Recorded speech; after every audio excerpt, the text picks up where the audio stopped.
everyone. We are blessed to have you join us. Welcome to Elder Unified Commonwealth Sunday Worship Celebration. We are part of the worldwide Lord Jesus Our Redeemer churches, and we meet every Sunday at 10 a.m. in the morning for worship service. We will begin in exactly 5 minutes, so we encourage you to invite your family and friends to join us as we learn more about God together. Again, welcome to Elder Unified Commonwealth. God bless you.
morning po sa ating lahat mga kapatid, and let's start to praise and worship the Lord. Amen.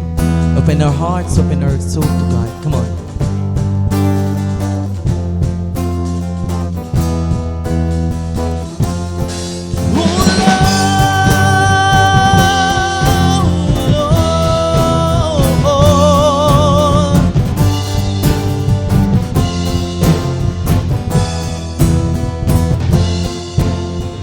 Oh dear God, we ask for your favor. Come and sweep through this place.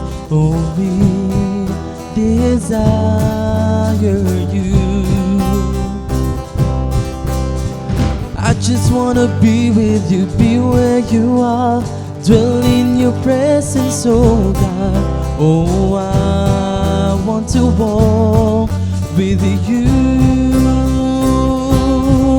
And I will climb this mountain, and I step off the shore, and I have chosen to follow and be by your side forevermore.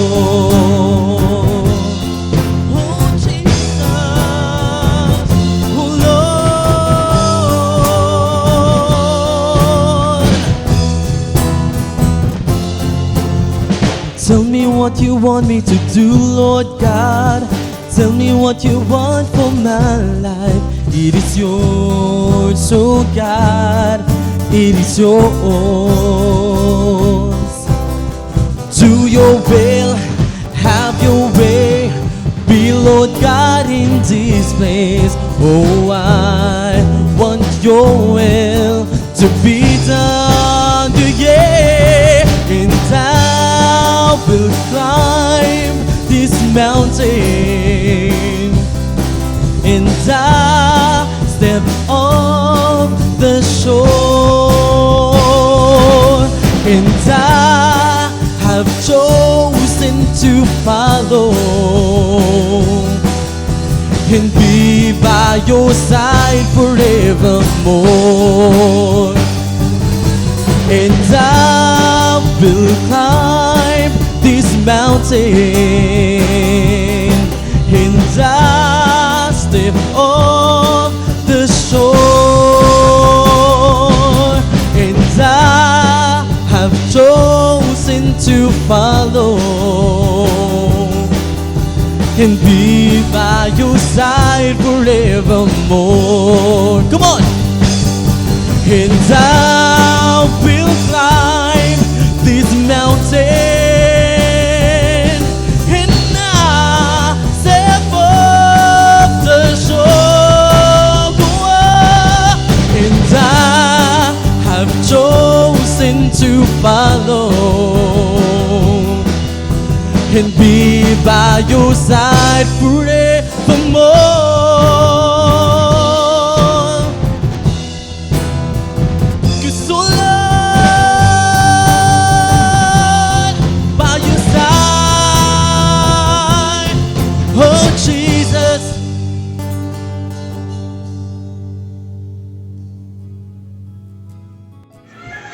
A reading from the book of Psalms chapter 46 verses 7 to 10. The Lord Almighty is with us. The God of Jacob is our fortress. Come and see what the Lord has done, the desolation he has brought on the earth. He makes war cease to the ends of the earth. He breaks the bow and shatters the spear. He burns the shield with fire. He says, "Be still, and know that I am God. I will be exalted among the nations. I will be exalted in the earth." God bless the reading of His word. Isang mapagpalang umaga sa bawat isa sa atin mga kapatid. Tayo ay yumuko at lumapit sa Panginoon sa isang panalangin.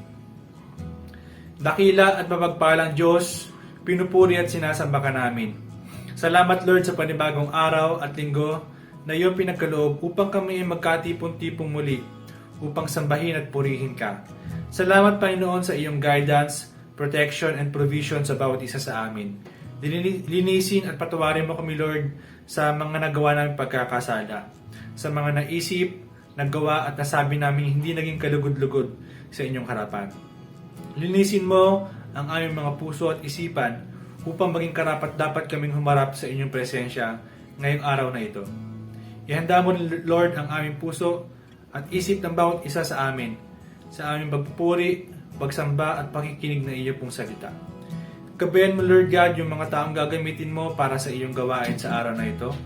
Ingatan, gabayan at samahan mo po sila sa araw na ito. Ganon din po sa taong gagamitin mo upang magpahayag ng iyong salita. Itago mo po sila, Lord, sa iyong likuran at ikaw lamang, Panginoon, ang siyang may taas sa araw na ito. Huwag mo pong hayaan na matapos ang araw na ito na hindi namin naranasan ang pagbabago mula sa masagana at mapagpalang presensya at pag-ibig mo sa amin, Panginoon. Ang pag-iingat at paggabay at pagpapala mo ay igawad mo, Lord, sa iyo pong mga anak. Ito po ang aming samot dalangin sa ngalan ni Jesus na aming Diyos at Tagapagligtas. Amen at Amen.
All I have preferred, I break it at your feet, Lord.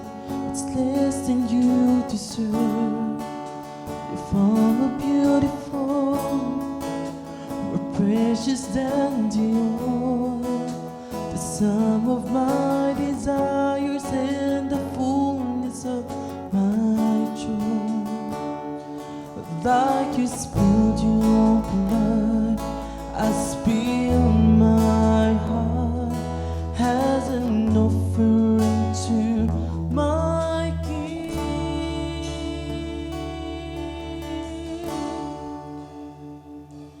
Here I am, take me as an offering.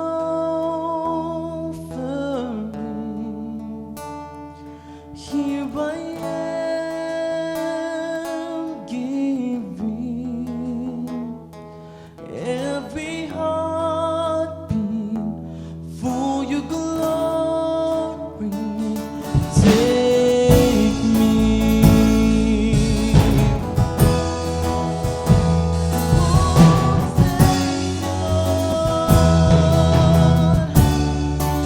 This time that I have left is all I have ever. I lay it at your feet, Lord. It's less than you deserve. And all of little strength, and all my days of you, you gave your life for me, so I will live my life for you. Like you spilled your blood, I spill my heart as an offering to my King. Here I am, take me as an offering.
Alpha and Omega, the first and the last, that I will stay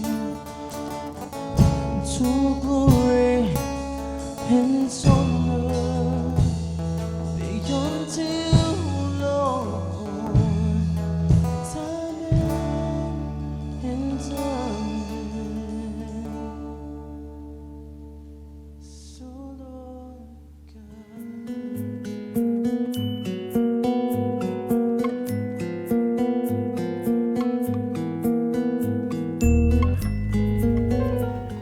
Ayun, mapagpalang araw po sa bawat isa. Kumusta po kayo? And sa pagkakataong ito, isang linggo na naman po yung natapos na tayo sinamahan ng Lord, protektahan, ginabayan at blines. And lagi po dating naririnig yung tanong na anong oras na? At ang sagot po ay oras na ng pagbibigay. Pero wala pong oras yung pagbibigay. Huwag po natin kakalimutan yan na oras-oras pwede po tayong magbigay. And pagdating po sa pagbibigay, may kanya-kanya tayong pananaw. And may kanya-kanya din siguro tayong formula. And sa pagkakataong ito po, gusto kong i-share sa inyo yung isang formula kung saan doon ako bless ng Lord. At sigurado po ako kasi napatunayan ko ito, na-experience ko po ito sa buhay ko. And natutunan ko lang din po ito sa dalawa sa mga mentors ko. Hindi ko po sasabihin na kay na Pastor Art and Pastora Hannah ko ito natutunan. And ito po yung 10-20-70. Ano nga ba yung 10-20-70? Yung 10-20-70 po, ito yung 10%, 20%, and 70%.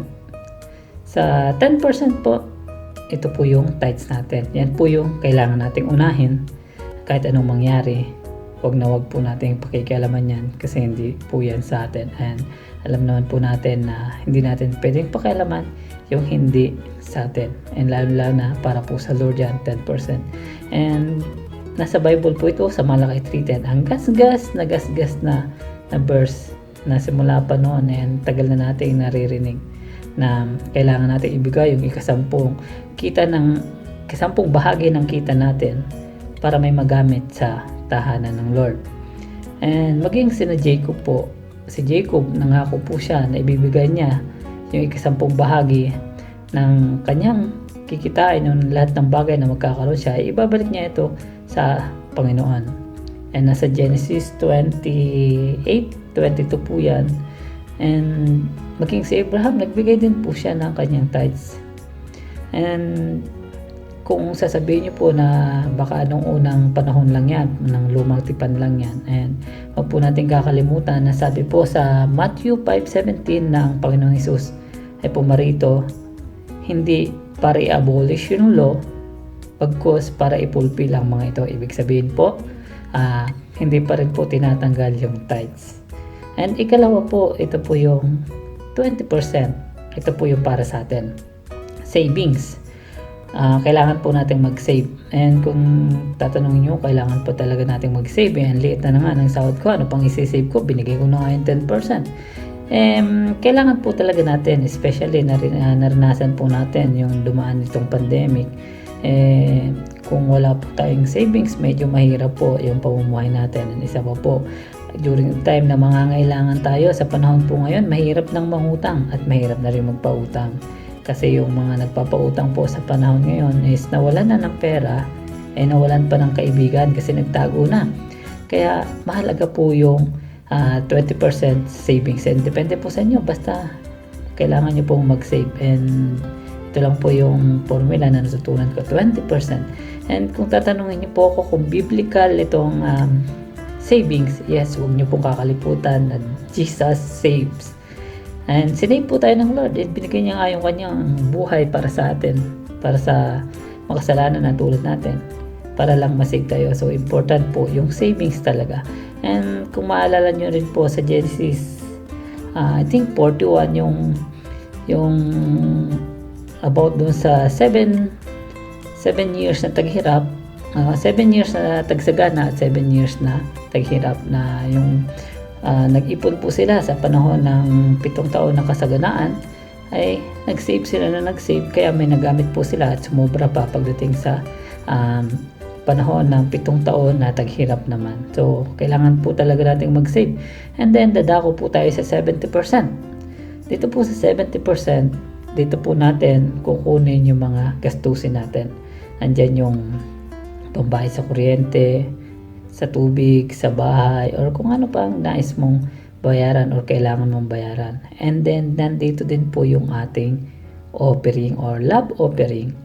Yes po, tama po. Magkaiba po kasi yung tithes at offering. Kaya po, tinawag na tithes and offering. Ibig sabihin po, magkaibang bagay. At kung sasabihin nyo naman po na ang dami-dami naman, meron ng tithes, meron pang love offering. Huwag nyo pong kakalimutan. Sabi po sa 2 Corinthians 9:6 na ang nagtatanim ng marami ay nag-aani ng marami. Ngunit ang nagtatanim ng kokonti ay nag-aani rin ng kokonti. Katulad po ng isang magsasaka, kapag po sila ay naghasik o nagtanim ng palay na kokonti rin po yung maaani. Exact lang po. Kung pati yung sa kapitbahay ay inaani mo na din. And masama naman po yun. Sabi ko nga kanina, ang pagkuha ng hindi para sa atin ay hindi maganda. At di po kinalulugdan ng Lord. And ayun po, sana po nakatulong. And sa pagkakataong ito, para po sa detalye ng ating mga pagbibigay, kontakin lang po natin ang ating mga area leader at ipa-flash na rin po sa screen para po sa ating mga pagbibigay. At sa pagkakataong ito, samahan niyo po ako manalangin.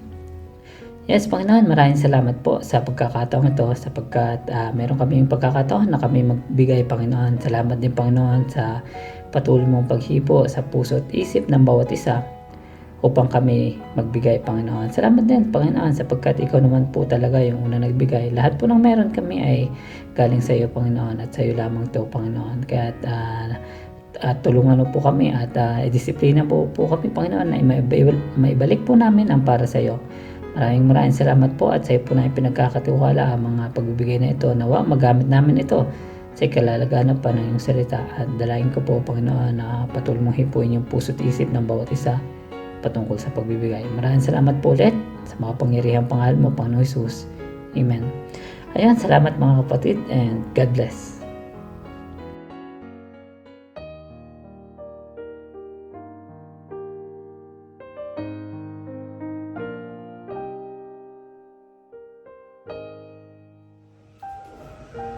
Good morning everyone, and we are pleased to have you join us this Sunday morning for our breaking of the bread. Alam niyo po, itong breaking of the bread, we have been doing this for a lot of years already since we have been believers. At alam niyo po, it is a remembrance or a recollection of what the Lord God has done for us. Now, two things that we need to remember is ngayon po panahon ng COVID, we tend to remember the things of the past. We tend to remember things na mga ginagawa natin previously, wherein we were watching movies, we were eating popcorn or hanging out with our friends, going to church with our loved ones and our family members. But we are unable to do that right now, no? But we just tend to remember the things that we did previously. And also, one thing that we do is we tend to look forward. What are we looking forward to? Am I going to still have work? Meron pa rin ba akong trabaho after this? Or am I still going to be able to go back to school after? Magiging normal pa rin ba ang buhay after this COVID? Or talagang ganito na forever na kaming nakamask? At marami na tayong mga iba-ibang mga bagay that we were not used to doing before, but we have been doing now.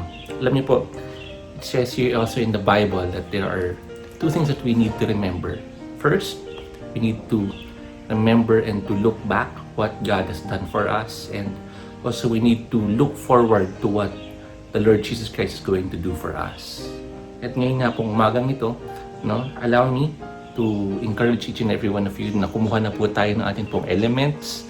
Yun pong ating, if you have your bread with you, or crackers, and also yun pong ating pong juice. Doesn't have to be this color. Kahit po juice or simpleng tubig lang would suffice as long as you have it with you. So we could have it in our breaking of the bread this morning. At alam niyo po, just open the passage with me. It's in 1 Corinthians 11, 23 to 26. Lagi po natin itong binabasa whenever we break bread. And it says here, "For I received from the Lord what I also passed on to you. The Lord Jesus, on the night he was betrayed, took bread. And when he had given thanks, he broke it and said, 'This is my body which is for you. Do this in remembrance of me.' In the same way after supper, he took the cup, saying, 'This cup is the new covenant in my blood. Do this whenever you drink it in remembrance of me. For whenever you eat this bread and drink this cup, you proclaim the Lord's death until He comes." So dito po sa passage that we just read, makita po natin, remember, sabi po ni Apostle Paul in what he has written here, he remembers what the Lord Jesus Christ has done previously, offering His body for us and also His blood in remembrance of Him. And what are we to look forward to? Sabi po in verse 26, we are to look forward to, diba? Yung pong coming back of the Lord until, sabi po, we proclaim the Lord's death until He comes. So muli pong babalik ang Panginoon. We're looking forward to that day when there's going to be no more sickness. We do not have to worry about anything dahil kasama na po natin ang Panginoon, and that is a joyous thing that we need to look forward to. So ngayon po, samahan niyo na po ako as we have our Lord's Supper this morning. Let's take our bread and let's pray and meditate in the presence of God. Heavenly Father, we thank you that you sent your Son, Jesus Christ. We thank you, Lord Jesus, that you have allowed your body to be broken, to be shamed, to be chastised because of us. You bore all of our guilt and all of our shame. And Lord God, we thank you because you're the one, Panginoon, who gave us your everything for us. You got all of our guilt and all of our shame. So we may be made free in your presence today. Thank you, Lord, and we remember what it is that you did on us on the cross 2,000 years ago. Thank you, God, in Jesus' name. Amen. Let's partake of the bread. And also after supper, he took the cup. Let's pray for the cup. Father God, thank you. Thank you that through the blood of Jesus, we are free from our sin. We have been washed away from all of our uncleanness. We thank you, Lord Jesus Christ, that you allowed your blood to be shed in that hours.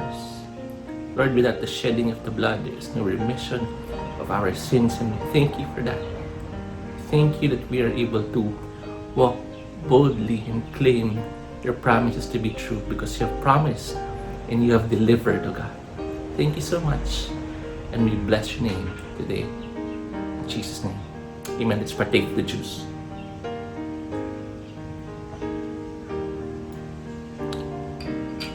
And again, whenever we eat of the bread and partake of the cup, we proclaim the Lord's Supper. The Lord's coming until He comes. Maranatha, Lord, we praise you because we are anticipating a very bright future ahead of us, Lord God. Thank you, Lord Jesus. This is our prayer this morning in Jesus' name. Amen. God bless you.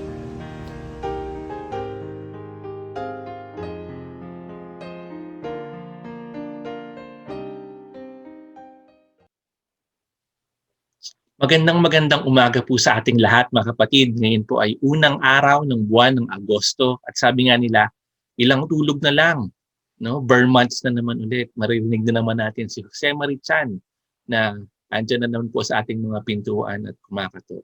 No? Pero ngayon pong umagang ito, kami po ay nagagalak na tayo pong lahat ay sama-sama na mag-aaral ng salita ng Panginoong Diyos. No? And welcome po to Eljoy Unified Commonwealth kung kayo po ay bago lamang na nakasama namin ngayon pong umagang ito. Welcome po. We hope that this would not be the first and last na pag-attend nyo, kundi maraming mga beses pa namin kayo na makakasama dito po sa ating online Sunday Fellowship. At sabi nga po nila, by August 6 to 20, lockdown na naman po tayo. So mahaba-haba na naman po ang mga bubunuin natin upang tayo po ay muling magkita-kita at magkaroon ng physical fellowship. No? Pero po tayo ay nagpapasalamat sa Panginoon na sa pamamagitan po ng ganitong avenue tayo ay nakakapagkita-kita, tayo ay nagkakaroon pa rin po ng fellowship with one another.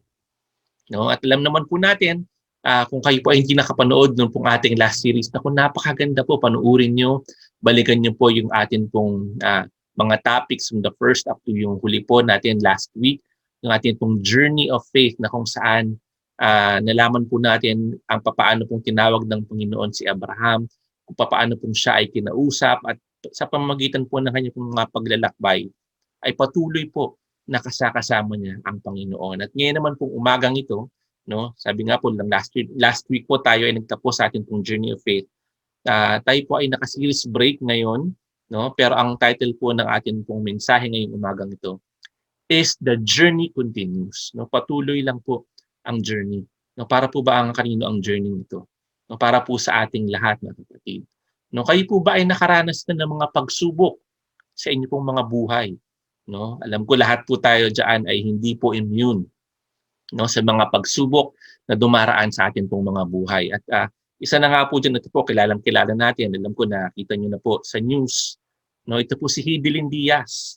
Yan, kilalang-kilala po natin siya. Kailan lang po siya po ay nag-campion ng gold. No, pero base po dun sa mga nakita at narinig ko rin po na nakwento ng buhay ni Hidilyn Diaz, siya po ay nagsimula sa Olympic dream niya noong pong taong 2008 sa Beijing. Siya po niyan ay 17 years old. No? At bilang 17 years old, siya po ay unang beses na sumabak sa Olympics. At alam niyo po, siya po ay naging second. No? Second to the last. Siya po ay pangalawa sa huli nung siya po ay sumali, no, sa 2008 Beijing Olympics nung siya po ay 17 years old. No? And after po niyan, come 2012, malaki po ang expectation sa kanya.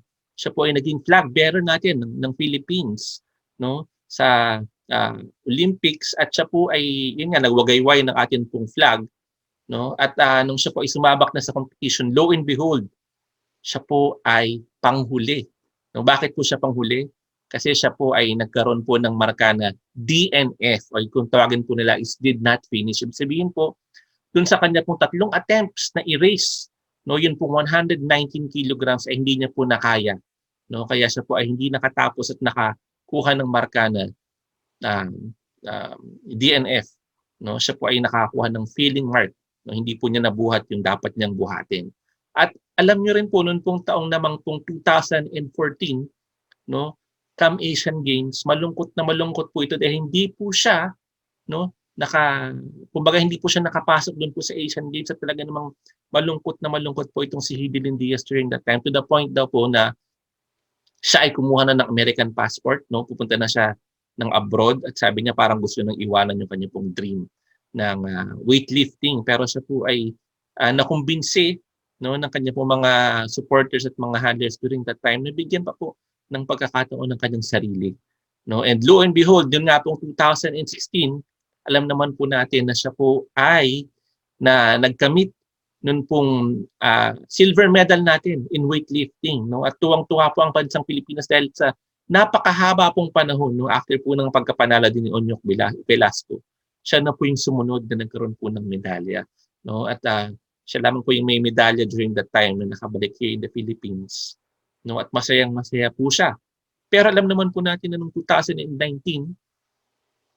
no, siya po ay nadamay doon sa sinabi nga po ni Salvador Panelo na yung Matrix, no, yung po mga gusto pong ibagsak ang Pangulong Duterte, no, at nasdamay po siya noon. Sabi niya wala naman siyang kinalaman doon, siya po ay talagang porsigido sa kanya pong pagpa-practice, at ba't naman siya nadamay doon. Na mag-isip-isip niya na naman bakit niya ba ginagawa ang mga bagay na ginagawa niya, parang hindi naman siya pinapahalagahan, no. At ayun nga, even yung to the point na siya po ay humihingi na ng mga suporta rin during that time, no, sa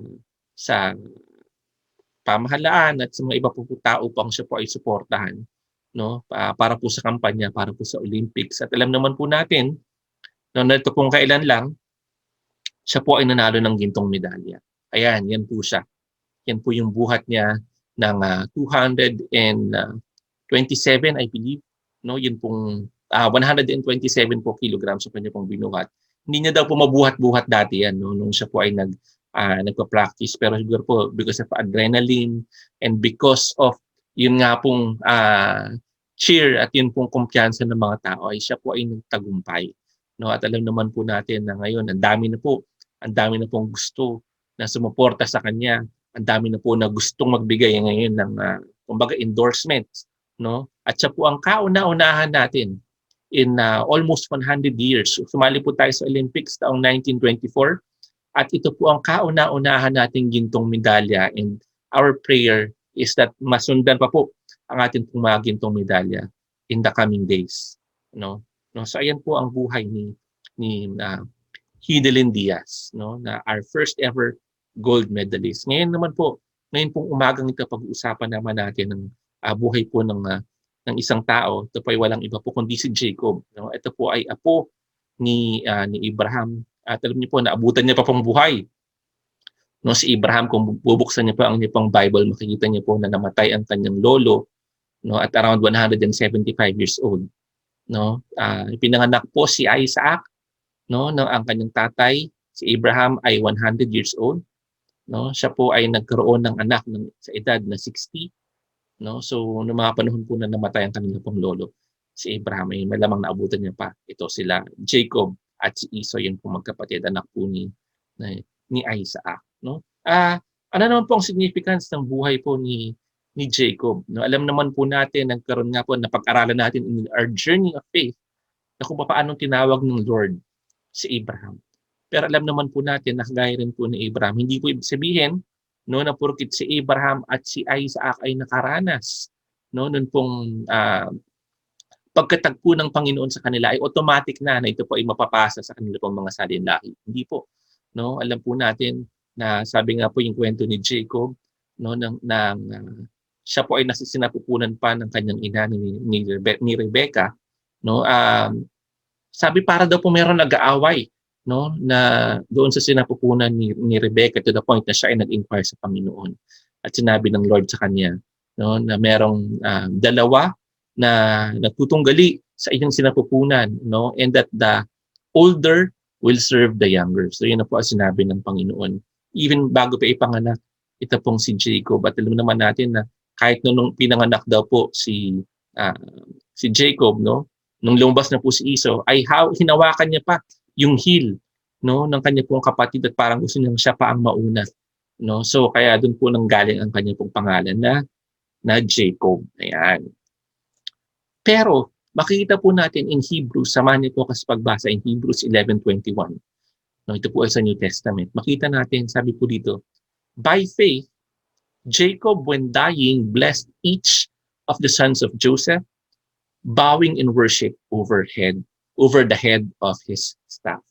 No, malaki po ang pagbabagong ginawa ng Panginoon sa buhay ni Jacob, at ito po ang pag-aaralan natin ngayon pong umaga ito. Kahit samahan niyo po muna ako at tayo po ay manalangin sa Panginoon. Lord, maraming salamat po, O God, sa umagang ito. Nagpapasalamat din po kami, Lord God, that we have this privilege to be able to study your word. Our prayer is that truly, Panginoon, buksan mo po ang aming mga puso at isipan. Hayaan mo nga po na ikaw ang mangusap sa amin. Ikaw po ang magbigay sa amin ng katalinuhan, Panginoon. And let your word speak to us ngayon pong umagang ito. Maraming salamat po. Ito po ang aming dalangin sa pangalan ni Jesus, aming Diyos. Amen. Amen at amen. Ayan. So yun nga po, balikan lang natin, basahin ko po ulit yun pong word na binasa natin sa amin. By faith, no, ito pong pananampalataya ni Jacob, when dying, blessed each of the sons of Joseph, bowing in worship over the head of his staff. So, puntahan lang po natin very shortly, ano po ba ang buhay na nangyari po kay Jacob. Pero bago po yun, meron lang po akong maikling kwento sa inyo. Kilala niyo po ba ito? Si Charles Blondin. No? Si Charles Blondin po ay isang sikat during the 1800s na tightrope walker, no? Na siya po ay naglatag yan nga po ng kumbaga mahabang linya, no? Diyan sa Niagara Falls na nagdudugtong po from yung Canada to US. At siya po ay kailang beses na nagpabalik-balik diyan, no? Diyan po sa rope na yan na ginawa niya po. No? At ang daming nanonood, makita niyo po dyan sa bridge na nandyan po, ang dami pong mga tao na nanonood sa kanya. No? At sa huli niya pong attempt, siya po ay naglagay ng wheelbarrow at nilagyan niya ng 200-pound cement. No? Na yung pong bloke ng semento na nilagay niya doon. At talagang sabi niya, naniniwala ba kayo na kayang pumunta from here to the other side? Sabi ng mga tao, oo, naniniwala kami. Naniniwala kami. No? At yun nga po, tinulak niya yun pong wheelbarrow at nakita po ng mga tao na, wow, ang galing talaga nitong si Charles. Ikaw na talaga, you're the man, Charles. No? At sabi niya, sige, sino sa inyo ang naniniwala na kaya dito na maglagay ng cross na merong tao na nakalagay sa wheelbarrow, taas niyo yung kamay niyo. No? So yun po mga tao, nagtaas na ng kamay, naniniwala kami. No? At yun pong pinakamataas na nagtaas ng kamay ay tinawag ni Charles Blondin. Sabi niya, Brad, dali ka dito. No? Pero nung tinatawag niya na po, ikaw ang sasakay dito, bigla na lang pong nawala na parang wala yung tao na po na yun. No? At wala pong gusto na sumakay doon sa wheelbarrow na itinutulak ni Charles Blondin. So ano po ang pakiwari natin dito? No, ito po mga taong ito ay naniniwala lamang, no, by words but not in action. No? So kumbaga, when push comes to shove, hindi na po nila kayang iput ang sarili nila na pagtiwalaan si Charles Blondin. No? Ngayon ito po meron tayong pag-aaralang tao, yung nga po nabanggit ko na kanina si Jacob, ng isa pong tao na tinawag ng Panginoon, no, for his purpose. For his purpose. So again, sabi ko nga rin po kanina, yung atin pong pananampalataya ay hindi po natin pwedeng parang ipamana, no, sa atin pong mga anak or sa atin pong mga kapatid. Ito po ay experiential. No, yun pong pagkatagpo ng Panginoon sa bawat isa sa atin ay individual po. Individual po ang pagkatagpo ng Panginoon. No? At ito nga po, makita po natin, yun pong pangalan na Jacob, ang ibig sabihin po niyan is supplanter or deceiver, mandaraya. No, yun pong life of Jacob is recorded in Genesis 25-49. So napakahaba po. No? Kung titingnan niyo yung buhay po ni Jacob, napakarami pong mga kumbaga incidents na siya po ay tinatagpo ng Panginoon. Pero titingnan lang po natin yung ilan, no, sa mga nangyari po sa buhay ni Jacob during the time. So again, ito po ang tumatak na pangalan niya, supplanter or mandaraya, deceiver, dahil yun nga pong una, yung paglabas niya pa lang po, talagang hinihila niya na yung heel ng kanyang kapatid. Gusto niya pong mauna siya. No? Tignan po natin unang-una, ano ba ang mga characteristics, ano po ba ang character ni Jacob? No, unang-una, ito po, he defrauds Esau. No? Dinaya niya po ang kanyang kapatid. 'Di ba noon daw pong panahon na alam niyo po, itong pong magkapatid na to ay talagang opposite na opposite, no? Sabi nga po, siyempre si Esau ang panganay at siya po ang paborito ng kanilang tatay, no? Na siya po ay laging nagpupunta sa field, kumbaga nangangaso, naghahanap po ng mga usa at ayun ang pinapakain niya sa tatay niya. Tuwa-tuwa ang kanyang tatay. No, samantalang ito naman pong si Jacob ay paborito naman ng kanyang pong nanay na si Rebecca. No, lagi lang siya nasa loob ng bahay, nasa loob lang ng tent. No, siya po ay tinuturuan siguro magluto ng kanyang nanay. No, kaya siya rin po ang naging paborito naman ng kanyang ina. No, tumating po rin sa pagkakataon, mga kapatid, na ito pong si Esau ay kumbaga galing sa pangangaso, talagang pagod naman, no? At ito pong siguro talagang itinaon ni Jacob, no? Na nagluto naman siya ng parang masarap na pagkain, naaamoy ni Esau at naamoy niya pa lang, sabi niya, bigyan mo ako, 'di ba? Yung niluto mo. No, at ako'y gutom na gutom, I am famished. Pero sabi po ni Jacob, no, bakit kita bibigyan? 'Di ba? Kung gusto mong bigyan kita nito, ibigay mo muna sa akin yung birthright mo. No? Ano po ba yung birthright? Yung pong birthright, no, it represents the exclusive right of inheritance belonging to the firstborn. So kumbaga parang sinasabi niya, ibigay mo sa akin ang pagiging panganay. No? Yun po ang hinihingi ni Jacob kay Esau. At sabi naman ni Esau, anuhin ko naman yung birthright na yan. Sige, sa'yo na. Kung ako naman ay mamamatay, bigyan mo na ako ng pagkain na yan. Binaliwala niya lamang po, no, yung bagay na meron siya. At ito ay binigay niya, no, kay Jacob. Sa atin po mga kapatid, no, madalas din po tayo ay dumarating sa mga punto na tayo ay mahina, dumarating po na sa punto na tayo ay kumbaga parang lugmok na lugmok at marami pong ino-offer si Satan. O, tamo, ikaw naman hindi mo na kaya, bumalik ka na dito, ito ang ino-offer ko sa iyo. No, minsan po sa mga point na tayo ay mahina, tayo po ay bumabagsak, no? Tayo po ay nagi-give in, no? So tayo naman po bilang mga mananampalataya dapat po ay hindi natin pinagsasamantalahan, no, ang kahinaan ng iba. No, na dapat po sa mga panahon ng kanilang kahinaan, tayo po ay tumutulong. Tayo po ay nagiging bukas palad na tumulong sa mga taong nangangailangan. Hindi po katulad ng ginawa ni Jacob sa kanya pong panganay na kapatid na si Esau na kanya pong dinaya, no, sa mga oras pong ito. Hindi lamang po yan. Pangalawa pong ginawa niya, his deception of Isaac, yun pong kanyang ama. No, dumating po yung panahon, mga kapatid, na nung ang kanya pong ama, si Isaac ay matanda na at weak, no, mahina na po ang kanyang mga mata to the point na hindi na po siya talagang makakita, no. Tinawag niya ang kanyang anak, panganay na anak na lalaki, si Esau. Sabi niya, Esau, i-bless na kita, pero bago kita i-bless, no, bago kita bigyan ng blessing, gusto ko na ipaghuli mo ako, no, nung kung anong makukuha mo diyan, 'di ba? Lumabas ka dun at ikaw ay mangaso. 'Di ba? Kung ano makukuha mo, ipagluto mo ako ng paborito ko. Ipagluto mo ako ng paborito ko. Dito naman kung anak niya ay dali-daling pumunta. Pero narinig po ng kanyang nanay na si Rebecca.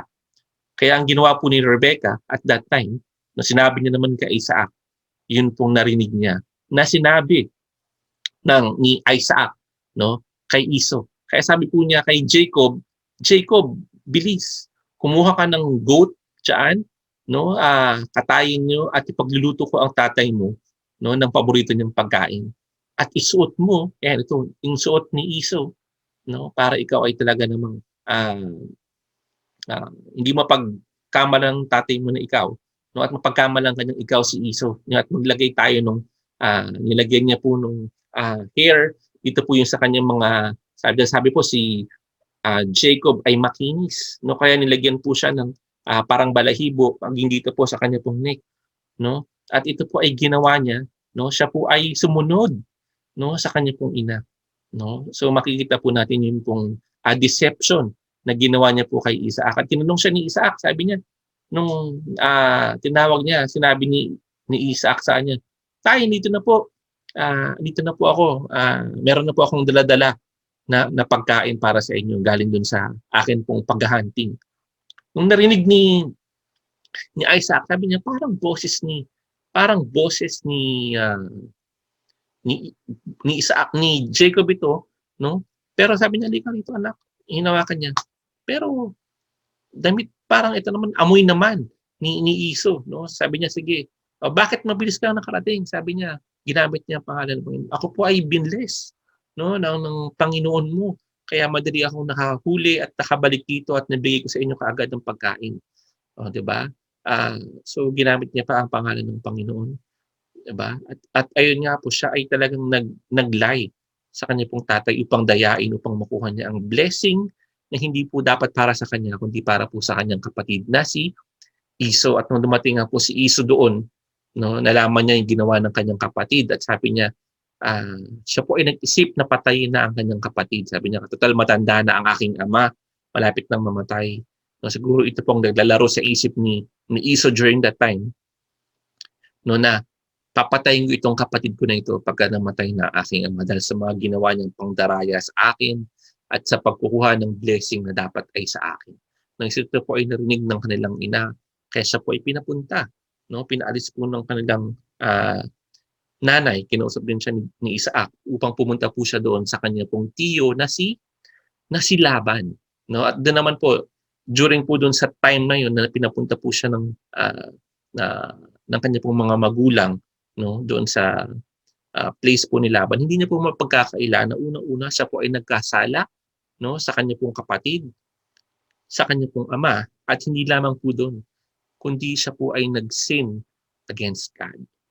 No, sabi nga po, there has never been a time when lying of any sort was acceptable to God. Hindi po katanggap-tanggap sa Panginoon ang naman pong bagay na pagsisinungaling. No, natin yung mga sinasabi po nila dyan, no, white lie. No, hindi po yan rason upang tayo ay magsinungaling. No, sabi nga, maaring nadaya niya ang kanyang kapatid, maaring nadaya niya ang kanyang ama, pero hindi po natin madaya ang Panginoon. No, dahil everywhere we go po, alam naman natin na andyan po ang Panginoon.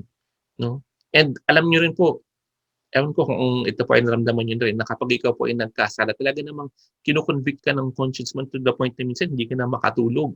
Di ba? Na ang lakas po ng conviction sa'yo na kumbaga ikaw ay may kasalanan at kinakailangan mo mag-repent doon sa kasalanan na mayroon ka. No? Pero ito po isang bagay na ipinaranas po ng Panginoon kay Jacob. No? Kaya sabi nga po, pag-aaralan din po natin ang progression ng faith ni Jacob. And yun po mga conflicts na kinaharap po na to, di ba, itong man na ito, si Jacob. No, alam niyo po, batang-bata pa po siya nang siya po ay tumakbo. No, kumbaga siya po ay tumakas upang takasan ang ginawa niya sa kanyang kapatid, no, sa kanyang tatay upang takasan din ang balak na pagpatay sa kanya ng kanyang pong kapatid. No. At during the time nga po, malamang ito po ay naglalaro sa kanyang isip. Pero hinayaan po ng Lord na siya ay makatulog. No? And sabi po rin in Genesis 28:10-15, no? Si Jacob po ay nakatulog on his way to Padan Aram, no? Doon po sa Haran, papunta po sa kanyang tiyuhin. At doon po ay nakakita nga siya ng parang mga stairs. No? Stair po na yung ladder, kumbaga na kung saan po ang mga anghel ay nag-aakyat pa na ugat na andun po ang presence ng God. At ito po ang unang time na nagkaroon siya ng eksperyensya, no, sa presensya ng Panginoon. And ito pong dream na ito nag-symbolize that God is interested in man, and in this instance kay Jacob. Alam niyo, kahit gaano man ang kasalanan na nagawa ni Jacob, katulad po natin, no, interesado po ang Panginoon sa atin. Interesado po ang Panginoon sa kaliit-liitan po natin, mga kapatid. No? Gusto po tayong makatagpo ng Panginoon. And ganun din po sa instance na ito.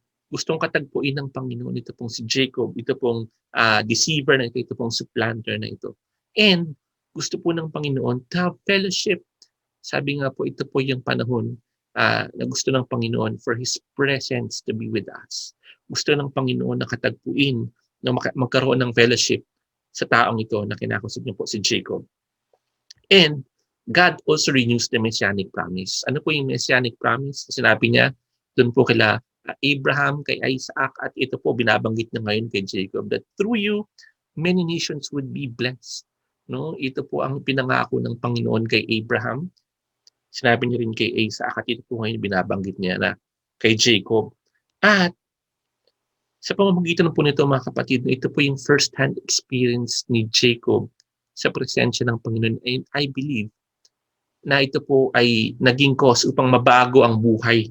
Ito pong si Jacob. Nagkakaroon na po ng pagbabago ang kanyang buhay. Although hindi naman po talagang dramatic na talaga pong nagkaroon po ng life transformation ang buhay ni Jacob. Pero ito po ang panimula. Kasi kung titignan niya pa po sa mga susunod na verse, no?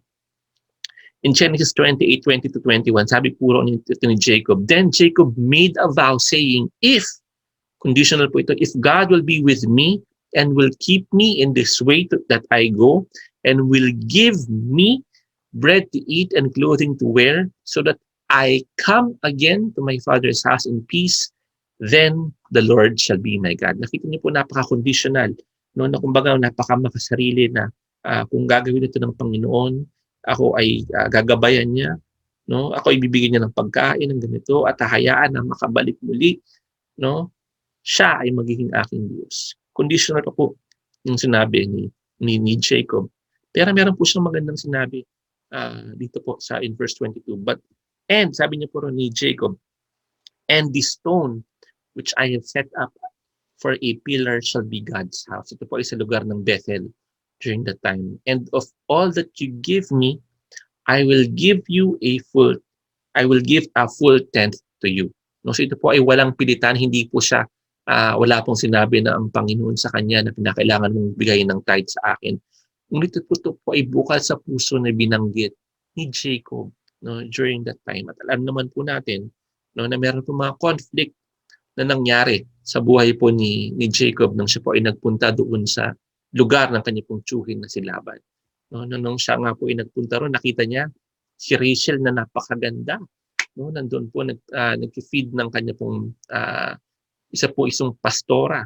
No, ito po si Rachel during time nagpapastol po siya ng kanya pong mga lamb, no, mga tupa during that time. At nakita niya nga po, no, at nalaman niya na siya ay anak ni Laban na kanyang tiyuhin, no, at nung kinausap na po siya, kinuwento niya kay Laban, no, dito na po na natutunan ang value ng work. No, alam naman natin na si Isaac din po ay binless ng Panginoon, no, pero ang mga bagay po na yun ay iniwanan ni Jacob during that time, at dito po siya natutong magtrabaho. No, sinabi niya na siya ay magtatrabaho, no, ng 7 years para po kay Rachel, no? At ito na nga po yung naging kumbaga conflict sa buhay ni Jacob, no? Kapag alaman niya na hindi lang pala siya ang mandaraya, kundi maging po ang kanyang tiyuhin na si Laban. Ito pala ang talagang makakalaban ni Jacob, ano, yung kanyang pong tiyuhin. No? Dahil sabi nga po, after 7 years na kanya pong pagpapagal at pagtatrabaho para kay Laban, no, nung day of the wedding po, nagkaroon ng pistahan. Siguro nag-inuman sila doon, nilasing. No? At nung gabi na po, binigay yung kanyang papangasawa doon sa tent. No? And paggising po niya ng umaga, lo and behold, nakita niya si Leah, no, yung pong panganay na kapatid ni Rachel ang naandoon kasama niya. At kinausap niya si Laban, di ba? Siya po ay si Jacob po ay deceiver. Pero at this point, siya po ang na-deceive ni Laban. At sinabi ni Laban na alam mo kasi dito sa lugar namin, hindi pwede na yung maunang mag-asawa ang bunso. Dapat yung panganay muna. So tapusin mo muna, no, itong 1 week ng pagiging mag-asawa mo as husband and wife kay Leah, and then magtrabaho ka ulit ng 7 years, no, para kay Rachel, at bibigay ko na si Rachel para sa iyo. No, at alin nga po ay nangyari, no. So dahil talagang mahal na mahal niya si Rachel, ay parang naging maiksi lamang po again yung 7 years. No, at binigay na nga po sa kanya si Rachel, no, at sila po ay wala pang anak during the time, no, si Rachel. Pero kay Leah po, dahil nakita ng Lord na yun pong parang pagtatangi naman sobra ni Jacob kay Rachel, binuksan niya po yung womb ni Leah at marami pong naging anak, na ba, si Leah, no? At during the time naman po, ibinigyan na rin ng anak ng Lord si Rachel after some time. At nung marami na pong mga anak, no, ito pong si Jacob, around 11 na po yung kanyang mga anak, gusto niya na pong umalis doon po sa presensya ni Laban. Pero, no, siya po ay pinigilan pa ni Laban. Sabi, hindi, magtrabaho ko pa sa akin. No, bibigyan kita ng sahod, ano ba ang gusto mo? Sinabi niya po yung gusto niyang sahod. Sige, o yung sa akin na lang po yung mga batik-batik. No? Pero again, dinisib na naman po siya ni Laban. Yun pong mga, nung gabi po na bago ibigay yung herd kay Jacob, ay kinuha ni Laban, binigay niya po sa kanyang mga anak. Yun pong mga batik-batik, no? At inilayo dun po sa herd, pero may ginawa ng pamamaraan ito po si Jacob. And during that time po, no, makailang ulit ipalit-palit yun pong wages ni Jacob pag sinabi niya ni Laban, o sige sa akin yung mga batik-batik.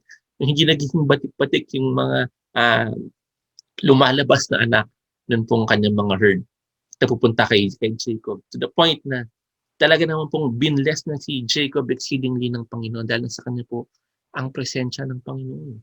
No, nasa kanya po ang presensya ng Panginoon. Kahit ano po ang nangyari. No, in Genesis 31 to 13, alam niya pong kumbaga nagagalit na itong kanya pong father-in-law sa kanya at yung mga kumbaga mga brother-in-law niya. No? Nagsalita po ang Panginoon. Sabi ng Lord kay Jacob, I am the God of Bethel, where you anointed a pillar and made a vow to me. Now arise, go out from this land and return to your kindred. So, makikita po natin na kinakausap ng Panginoon. Again, no, ito pong si Jacob, no, during that mahabang panahon na po, almost 20 years.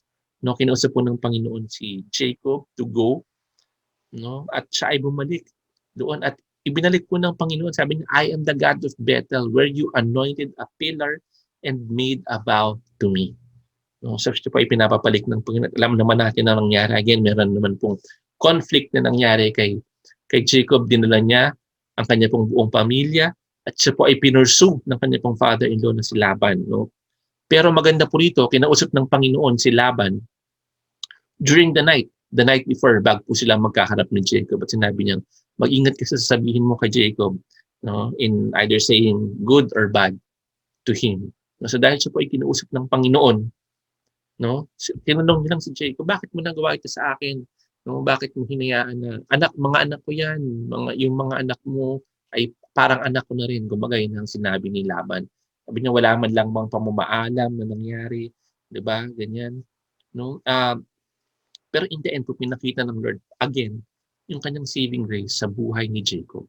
At pagkatapos po na nagpaalaman na silang mag-father-in-law na hindi sila wala nang kumbaga nagpatawaran na, 'di ba? Si Jacob po at ang kanyang pamilya ay papunta naman na, no? At siguro iniisip naman ni Jacob na ngayon, ang susunod ko namang kakaharapin ay walang iba kundi ang aking kapatid, no? Na si Iso, na nang bago ko umalis ay nagtatangkang patayin ako.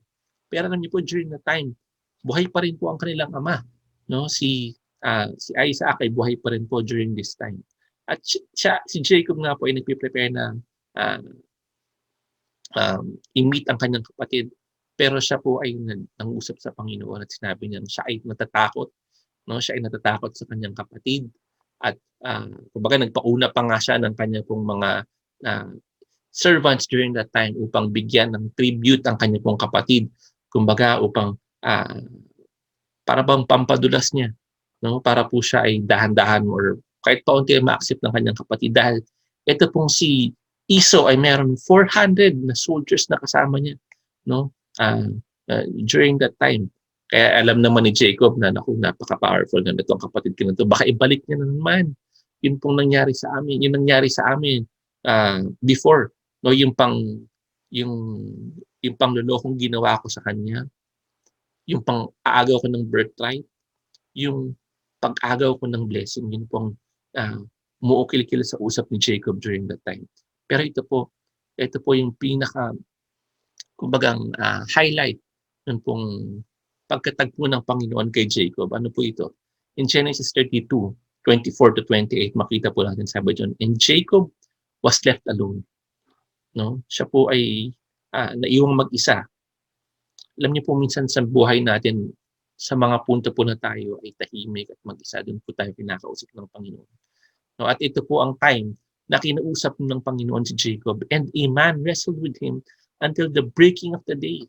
When the man saw that he did not prevail against Jacob, he touched his socket, and Jacob's hip was put out of joint as he wrestled with him. So nakipagpambuno po siya. No? Sabi ko ng iba, angel, pero ito po ay manifestation or theophany ng ating pong Panginoon. Then he said, let me go, for the day has broken. But Jacob said, I will not let you go unless you bless me. And he said to him, what is your name? And he said, Jacob. Then he said, your name shall no longer be called Jacob, but Israel, for you have striven with God. You've striven with God and with men and have prevailed. Wow.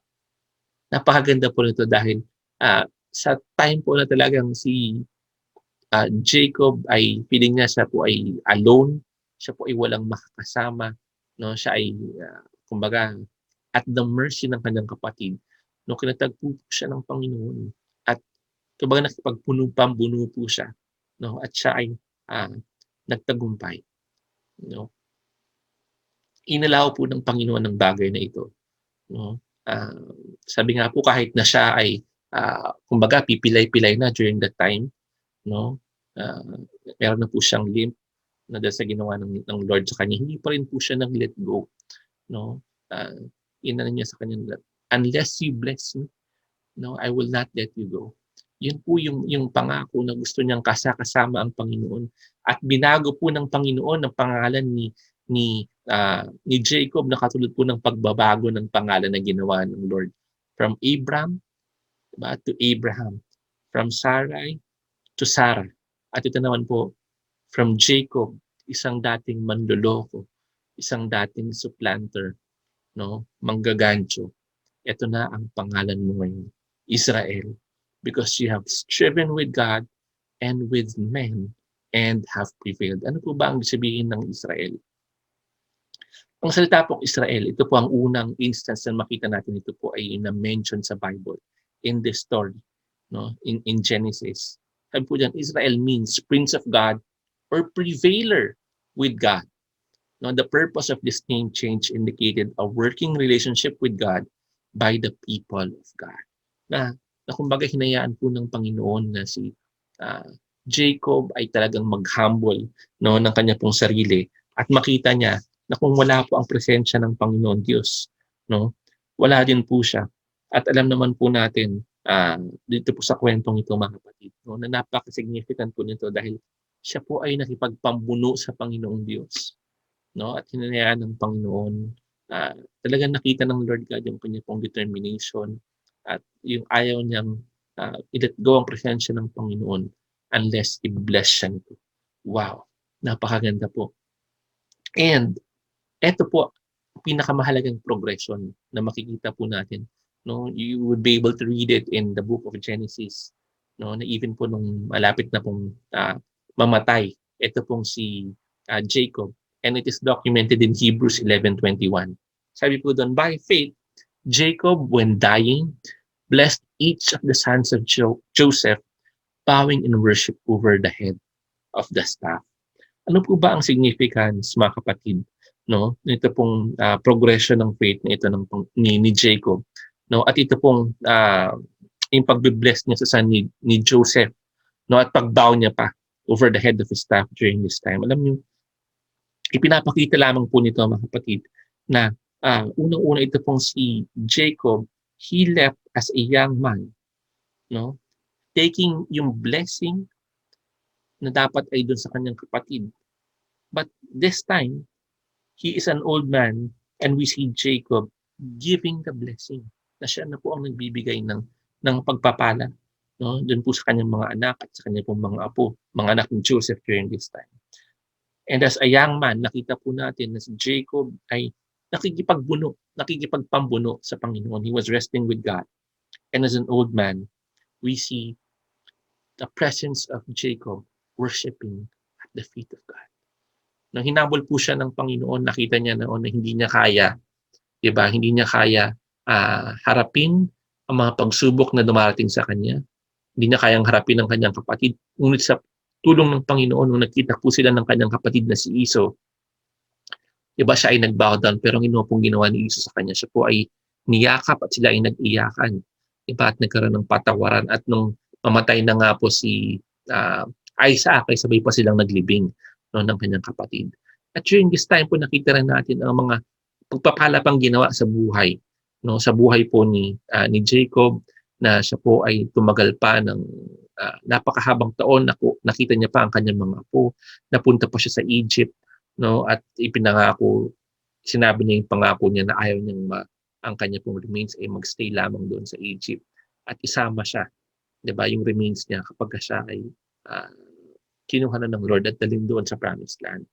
Wow, napakaganda po na makikita natin na ginawa at yung pong progression ng faith ng taong ito, no? Na siya po ay nagsimula na kumbaga nanloloko, ng sisinungaling. Ang dami niya pong mga ginawa, maging din kay sa mga kailaban, diba? Pero all throughout po niyan, no, all throughout po niyan, nakita natin ang pagkilos at ang paggalaw ng Panginoon sa buhay ni Jacob, no? At maging po sa kanyang paglalakbay, no, hindi po niya iba po yung experience niya sa experience ng kanyang mga lolo at ng kanyang tatay. Na experience niya po first hand kung paano kumilos ang Panginoon. At sila po ay bumalik sa Bethel, no? Meron pa po mga instance in Genesis na mababasa niyo na kung saan sinuko po nila ang kanilang mga idols. Sinabi niya sa kanya pong pamilya na isuko nila ang kanilang mga idols sa Lord at sila ay babalik sa Bethel. at doon niya po itatayo, no? Yun pong kumbaga parang um, place of offering niya sa Panginoon Diyos. At nakita po natin na pinulfill ng Panginoon ang kanya pong blessing, no, sa buhay po ng taong ito na dati pong Jacob na pinalitan niya ng Israel. For it is God who strives with him. Ang kasama niya po sa kanyang kahinaan ay ang Panginoon. Alam niyo po kung si Jacob ay ginamit ng Panginoon, no, for His glory, I believe po na tayo rin, mga kapatid. No, tayo po nanonood ng mensahe ito ngayon ay kinakausap ng Panginoon. No, marami pa sigurong gustong ipag-give up sa atin ng Panginoon sa buhay natin. No, hayaan po natin na kumilos ang presensya ng Panginoon Diyos sa buhay natin. Malayo pa po ang takbuhin na atin pong babihihin. Again, our journey continues. Patuloy po rin po ang ating journey. At hayaan po natin na tayo po ay patuloy na baguhin ng Panginoon. Meron nga pong isang istorya, no? Ito po, The Making of the Lion, na kung saan meron na pong isang architect, no? At architect and isa pong sculptor, na meron po siyang malaking tipak, no, ng granite at balak niyang gumawa, no, ng image of a lion. Meron nagpunta sa kanya na kaibigan niya at sinabi, "How are you going to complete this project?" At ang sinabi ko na itong sculptor and architect niya ito, sabi niya, "I am simply going to chip away everything that doesn't look like a lion. No, I will just simply chip away everything that does not look like a lion." So sa ating pong buhay, mga kapatid, hayaan po natin na patuloy po tayong baguhin ng ating Panginoon. Katulad po ng nabasa natin sa buhay ni Jacob, hayaan po natin ang pagkilos ng Panginoon na tayo ay patuloy niyang baguhin, patuloy niyang hulmahin upang maging kawangis niya. No? At tayo po ay maging kagamit-gamit. Alam niyo po, yun pong ating mess ay gustong gawing bensahe ng ating Panginoon. Yun pong ating mga matidilim na pinagdaanan ay gustong gawin ng Panginoon upang maging encouragement sa napakarami po pong tao dyan sa labas. And it is my prayer today, no, that as we end this message, na tayo po ay patuloy na kausapin ng Panginoon, na patuloy po tayong baguhin ng Panginoon from the inside out. At katulad po ni Jacob, hayaan natin, no, na tayo po ay patuloy na katagpuin ng Panginoon sa araw-araw ng ating buhay. Tayo po ay manalangin. Panginoong Diyos, maraming salamat po.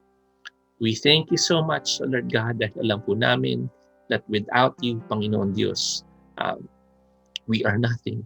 At katulad din po ng pagkatagpo mo, Panginoon, kay Jacob, Panginoon, kung paano po siyang binago, Panginoon Diyos, from a deceiver, from a being manluloko, Panginoon.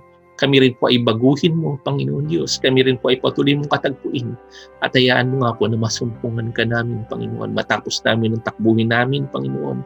By faith, makita namin ang purpose namin sa buhay, Panginoon. Just glorify you sa amin pong buhay, Panginoon. And Lord, maraming salamat po.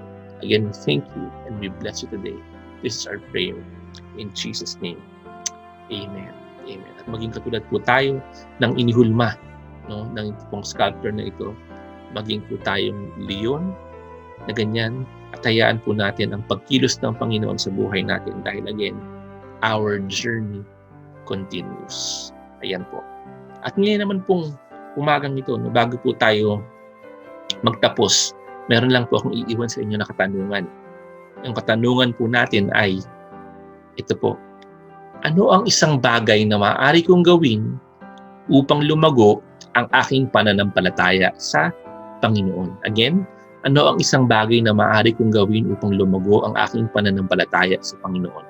No, maaari pong siguro I will be reading my Bible, no? But at least one verse a day.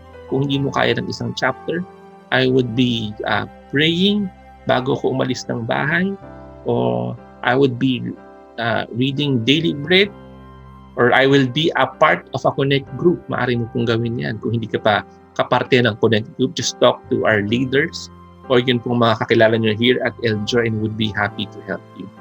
So again, nawa ang pagpapala po sa atin ng Panginoon ay again sumain niyo po at sumaating lahat ngayon pong umagang ito, at patuloy po tayong maging pagpapala God bless each and every one of you. Purihin ang ating Diyos Ama sa pangalan ng Panginoon Hesus sa katatapos ng mensahe, buhat po sa kanyang pong lingkod, si Pastor Art. Bago po tayo dumako sa ating pong pangwakas na panalangin, ang kunting reflection lamang po doon sa ating pong napakinggan ng mensahe na kung paano ni Jacob pinagpala ang makanyang mga apo na anak ni Joseph. Ito po ay nangyari bago mamatay si Jacob, ay kanyang sinabihan si Joseph na palapitin ang kanyang dalawang anak na si Manasi at saka si Ephraim.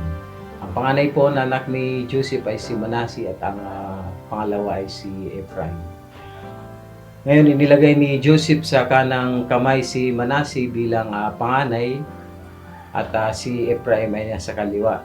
Yung kasi ang kanila ng kaugalian, basta ang panganay, yun ang siyang tatanggap ng blessing na buhat sa kanyang ama o kaya lolo.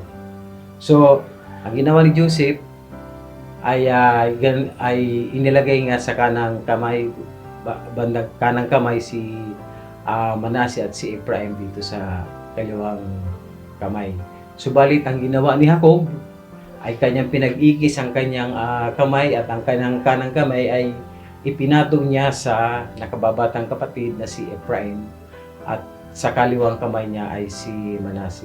Ano po ang ating pong mapupulot dito na aral? Bakit ganun ang ginawa ni Jacob sa kanyang dalawang apo na ang expected ni Joseph na ang panganay ang siyang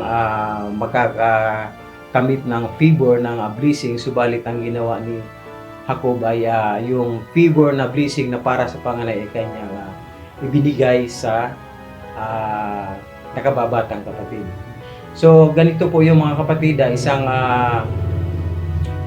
dapat natin pong panghawakan yung paano po ang Israel at saka yung Gentiles nation ay kung paano tayo na nasa bahagi ng Gentile nations ay sa ngayon ay na-enjoy natin yung pagpapala ng Panginoon, ng Diyos. Subalit ang mga Israelites, yung talagang inapo ni Abraham, ni Isaac at Jacob, ay kasalukuyan sila po ay nasa exile pa hanggang magpasangga ngayon. Subalit nakarasabi po sa Biblia na kapag na kumplito na ang bilang ng mga Gentiles at kung iipunin na muli ng ating Panginoon sa Kristo ang kanyang mga nawawalang tupa, ang 12 tribes of Jacob, of Israel, na siya pong nangangalat magpasanggang sa kasalukuyang panahon. Kaya po, bilang mga nandito po tayo sa nakakabilang sa mga Gentiles nation, ay ating pong pag-ibayuhin, pagbutihin natin yung pagpapala na ating pong tinanggap buhat po sa ating Panginoong Kristo. Ayun lamang po mga kapatid, ang ating pong reflection dito po sa ating nalakay po ni Pastor Art patungkol po sa pagbibigay ng blessing. Tayo po ay naging mapalad na bagamat ay hindi tayo dating kabilang sa pagpapala na ipinangako ng Diyos para sa kanyang bayang Israel, subalit dahil nga po sa kanila pong pagsuway at tayo po ng mga Gentiles nation ay kanya pong kinalinga upang maipakita niya ang kanyang kabutihang loob sa atin. Purihin ang Panginoon sa umagang ito. Tayo po ay darako na sa ating pong pangwakas sa panalangin. Nagpapasalamat po kami, Ama, sa mensahe namin po na pakinggan mo po sa itong lingkod kay Pastor Art, O Lord God. Dalayan po na ang bawat salita namin po napakinggan ay tunay nga po ito po ay makapagbigay ng ibayong pong kalakasan, kapanatagan, at katatagan sa aming pong spiritual na buhay pananampalataya sa iyo, God. Salamat po sa iyong pong mensahe na patuloy na siya pong gumagabay sa bawat sa amin upang hindi po kami mapanghinaan, O Lord God, sa kabila po ng pangyayari, Lord God, sa aming pong bansa, maging sa buong mundo, Panginoon. At sa mga sa panahong ito, Lord God, muli po ay makaharap po kami ng panibagong hamon ng ECQ, Lord God. I pray, Panginoon, na hindi po kami mapanghinaan, Lord God, bagkus lalo po kami ay magtiwala ng lubusan sa iyo, God. Dahil kahit pa man noon ay hindi mo po kami pinabayaan ni iniwan, O God. Salamat po sa iyong pag-ibig at pagmamahal at pagkalinga sa bawat isa sa amin, O Diyos. At inadalain ko po, Ama, ang aming pong mga kapatiran, O Diyos, na mayroon pong karamdaman sa mga sandaling ito. Ano po ang kanila pong mga nararamdaman, Lord God, sa kanila pong physical na katawan. Sila po, O Diyos, ay makaranas. Ibangon mo po, Panginoon, sa kanila pong karamdaman nila at ibalik mo po muli ang sigla ng kanilang pong physical na pangangatawan, O Lord God. Nadalain ko rin po, O Diyos, yung nawawala ng pag-asa, Panginoon, ay gumamit ka po, Panginoon, ng mga kapatiran na siya pong magbibigay ng encourage, pag-asa, O Lord God, upang mabuhayan po muli, O God, ang kanilang pong pag-asa. At ang nawawala at ang nagkukulang po, Panginoon, ng financial na pangangailangan, O God, katagpuin mo po, O Diyos, ang kanila pong pangangailangan, O Lord God, at yung mga mayroon pong trabaho, Lord God, ingatan mo po sa kanila pong pagpasok, sa kanila pong mga trabaho, at proteksyonan mo po upang hindi po hawaan ng panibago pong virus, Lord God, na siya pong napapabalita na mabilis po makahawa. At Lord, umaasa po kami, Lord Diyos, na ang bawat isa sa amin, Panginoon, ay ang proteksyon ng iyong banal na dugo ang siya pong ibinibihis namin, Lord God. Ay siya pong gumagabay at nag-iingat sa amin, Lord God. Lain ko po, Ama, na patuloy mo pong palakasin, palaguin, patatagin ang aming pong spiritual na buhay. At sa umagang ito, salamat po sa katugunan, sa mga panalangin na aming pong binulog sa iyo, Diyos, na ang bawat sa aming Panginoon ay patunay nga po, Lord God, na ikaw po ang maging sentro, maging focus.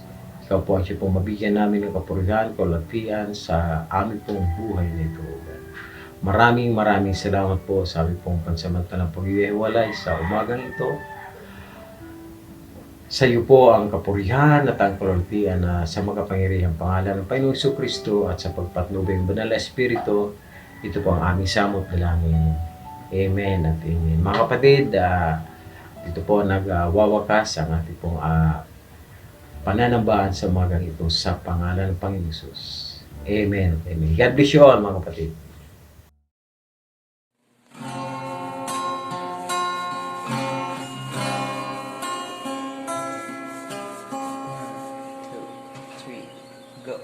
Come, Holy Spirit, fall on me now. I need your anointing, come in your power. I love you, Holy Spirit.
Sorry po. God bless po.